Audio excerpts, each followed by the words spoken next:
We will now begin this evening's dance presentations with an Alaripu, a traditional rhythmic invocation in Bharatanatyam.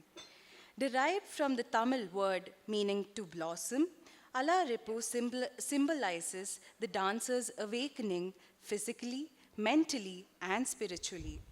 Metaphorically, it represents the blossoming of a dancer like a flower gently unfolding and focuses on precision, symmetry, and grace.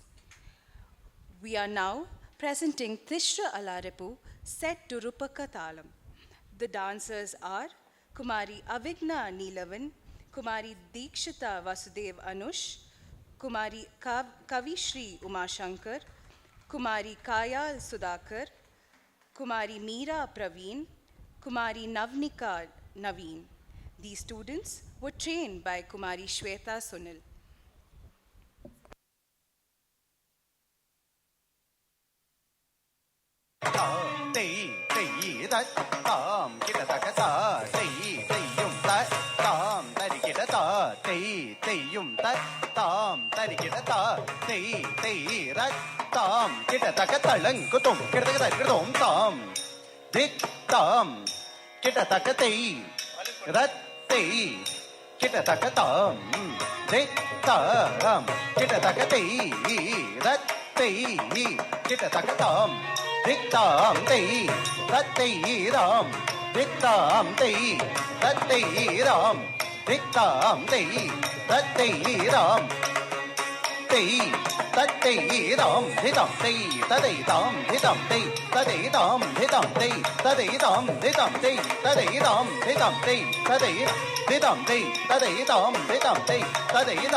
தத்தை தாம் தித்தாம் தை தத்தை தாம் தித்தாம் தை தத்தை தாம் தித்தாம் தை தத்தை தாம் தித்தாம் தை தத்தை தாம் தித்தாம் தை தத்தை தாம் தித்தாம் தை தத்தை தஜம் தரிதா சக்கரதகதம் ததஹ தஜம் தரிதை தக்கரதகதம் தஜம் தரிதா ததஹ தஜம் தரிதை கரதகதம் தக்கதிக்கு கரதகதம் தா தி தில் தக்கதில் தக்கதில் தக்கதில் தக்கதில் தக்கதில் தக்கதில் தக்கதில் தக்கதில் தக்கதலன் சுத்தம் கரதகதம் தா தை ரையும் தத் தாம் கிட்ட தக்கதா தை ரையும் தத் தாம் கிட்ட தக்கதா தை ரையும் தத் தாம் கிட்ட தக்கதா தை ரையும் தத் தாம் தகஜனு தாம் தகஜனு தாம் தகஜனு தாம்